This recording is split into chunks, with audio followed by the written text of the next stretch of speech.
공군 부사관 성폭력 피해자 사망 사건부터 해병대 성추행 사건까지 군대 내 성범죄가 속속 드러나면서 온 국민의 공분을 사고 있습니다. 예, 근본적인 해결책은 없는지 군인권센터 방혜린 상담지원팀장과 함께 짚어보겠습니다. 팀장님 어서 팀장님 오십시오. 어서 오십시오. 네, 예. 안녕하십니까. 먼저 공군 사건부터 좀 정리를 해보면요. 예. 피해자는 성추행을 당한 이후에 군 그리고 또 외부 기관에까지 신고도 하고 도움을 청했습니다만 외면 받았습니다. 날짜를 보니까 처음 사건 피해를 입은 사실이 3월 2일인데 예. 왜 이렇게 수사가 더디게 진행이 됐을까요?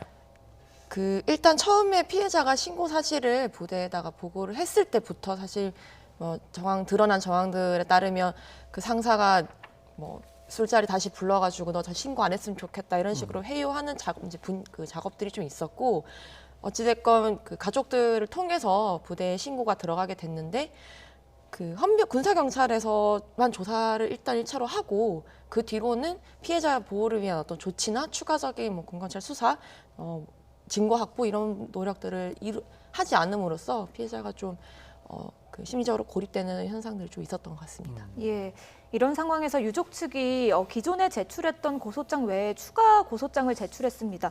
보니까 피해 사례가 2차례 더 있었다고 하던데요. 어떤 내용입니까? 추행 사실에 대해서는 저희도 정확하게 알지는 못하는데 예. 과거에도 있었던 것으로 저희가 확인을 했었고요. 근데 이런 일들은 그 여군을 상대로 한 성폭력 사건에서는 생각보다 빈번한 일이거든요. 그러니까 한 피해자가 다른 가해자나 또 다른 가해자들한테 상습적으로 당하는 예. 성폭력이 전체 성폭력 60% 이상이기 때문에 예. 네, 이 이중사분에게도 이런 일이 있었을 수 있는 것이죠. 예. 예.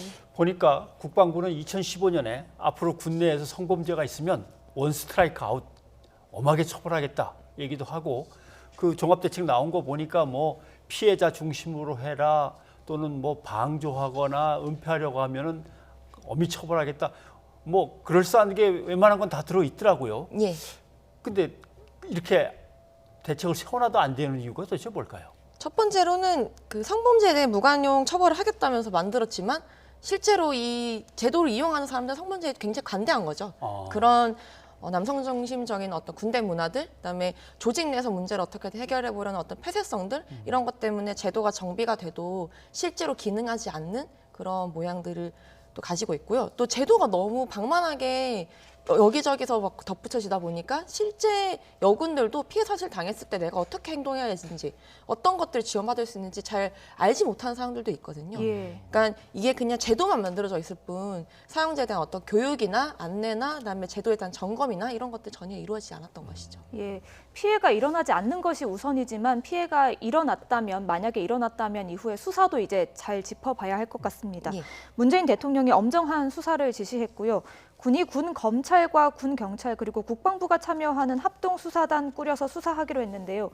기존과 어떻게 다른 것이고 또 충분하다고 보십니까? 기존과 다를 것이 없고요. 그냥 단위가 넓어진 것뿐이지 결국에는 군사경찰이나 군검찰이 수사를 하는 것이기 때문에 본질적인 것은 달라지지 않습니다. 네. 그리고 사실 이미 이 과정 속에서 내 형사 절차는 붕괴가 됐다고 볼 수 있는 것이거든요. 그리고 지금 이 사건 자체는 사실 어려운 사건은 아니고 이미 증거도 확보되어 있고 참고인도 있는 상황인데 네. 이 사건의 문제는 어떻게 피해자를 위한 어떤 보호 조치가 미흡했던 점, 그다음에 여러 단계에서 피해자가 SOS를 보냈음에도 보고들이 누락된 점, 이런 내부적인 어떤 그 시스템이 붕괴된 것을 더 진단해야 되는 것이기 때문에 내부에서 이런 수사를 확대한다고 해서 문제가 나아질 것으로 보이진 않고요. 예. 외부의 어떤 특검이나 조사특위 이런 식으로 외부에서 개입을 할 수 있는 여지들을 좀 마련해야 될 것 같습니다. 예. 지금 군인권센터에서 기자회견을 또 따로 하신 게 있는데, 예. 지금 이 사건이 벌어진 거는 제 공군 20 전투비행단이고요. 예. 그 전투비행단 말고 다른 데서도 또 이 성추행이나 성과 관련된 문제가 있다는 거죠. 예, 저희가 어제 불법 촬영과 관련해서 기자회견을 했었는데 예. 여기는 19 전투 19. 비행단이고, 특히 여기는 이제 여군 숙소에 침입을 해서 남군이 이제 다수의 여군을 상대로 촬영을 한 그 부분들이 있고, 특히나 디지털 성범죄여서 이게 좀 추가적으로 얼마나 사건이 더 커져 있는지, 혹시 밖으로 유포나 전파가 되는 사항들은 없는지 이런 것들도 좀 면밀하게 검토할 필요가 있겠습니다. 예.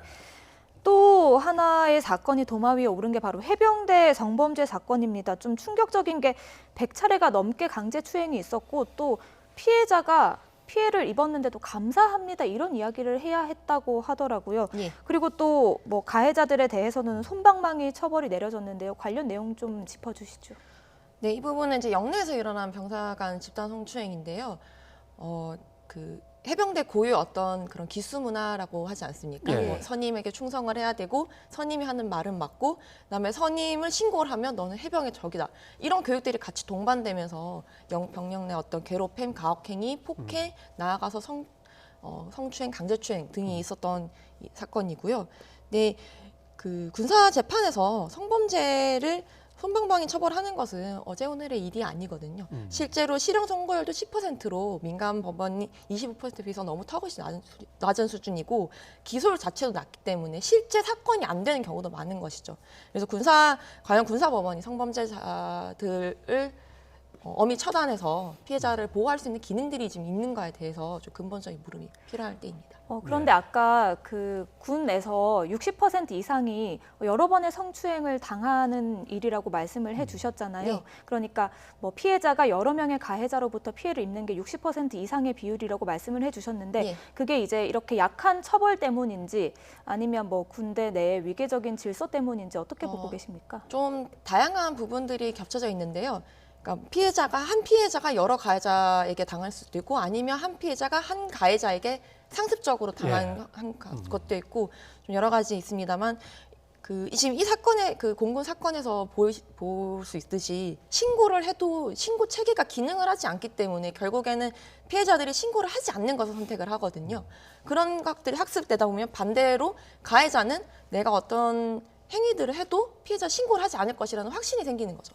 그러면서 점점 범죄가 상습적으로 변해가고 어느 시점에서 피해자가 신고를 하게 되면 그제서야 부대에서는 너는 왜 이제 이런 얘기를 하느냐 이런 식으로 또 회유와 어떤 묵인과 그런 합의에 대한 종용 이런 것들이 이루어지면서 다시 피해자는 2차 가해에 빠지는 이런 사이클들이 군에서 굉장히 많이 반복되고 있는 것입니다. 예. 근데 이제 이런저런 경험들을 이렇게 묶어서 생각해 보면 군대 조직이라는 거하고는 일반 기관하고는 조금 다른 것이 한번 잘못된 사고가 있으면 그 부서가 책임지는 게 아니라 그 부서 위로 올라가면서 다 이제 꽤나 네. 좀 엄중한 책임을 이제 물을 수도 있고 네.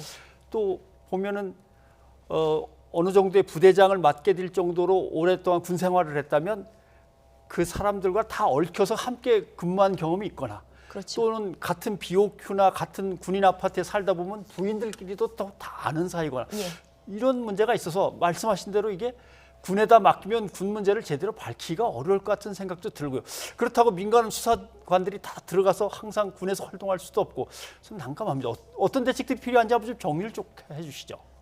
지금 이제 이 문제가 커지면서 그 비군사 범죄에 대해서 민간 재판에다 이양을 해야 되는 것이 아니냐 그런 이제 지적들이 나오기 시작하는데 이건 저희가 꾸준히 얘기했던 부분들이고요. 지금 사실은 범죄자를 엄단하고 피해자를 보호하는 어떤 군사법원이나 군 형사 절차 자체가 붕괴가 되어 있고 재기능하지 못하기 때문에 예. 그리고 또 가장 문제인 게 군사법원의 성인지 감성 자체가 너무 낮거든요. 예. 그래서 일반 범죄, 특히 성범죄 같은 경우에는 민간 재판에 이양을 할 수 있도록 그런 노력들이 좀 필요할 것 같고요. 그다음에 피해자를 다각도로 보호할 수 있는 어떤 제도들, 예를 들어서 군인권 보호관 제도라든가, 그다음에 군 옴부즈만 이런 외부의 감시와 피해자 보호를 동시에 할 수 있는 그런 민간에서 군의 어떤 감시나 이런 것들이 잘 이루어질수록 하는 제도들의 정비가 좀 필요할 것 같습니다. 예. 아무튼 군이라고 하는 일종의 성역처럼 돼 있는데 이거는 뭔가 문민 차원에서의 어떤 감독이 예, 반드시 문민 좀 감시가 있어야 반드시 될것 필요한. 분명하군요. 예, 알겠습니다. 하루빨리 이런 비극들이 없었으면 좋겠는데 말이죠. 예, 군인권센터 방 팀장님 오늘 고맙습니다. 네, 감사합니다.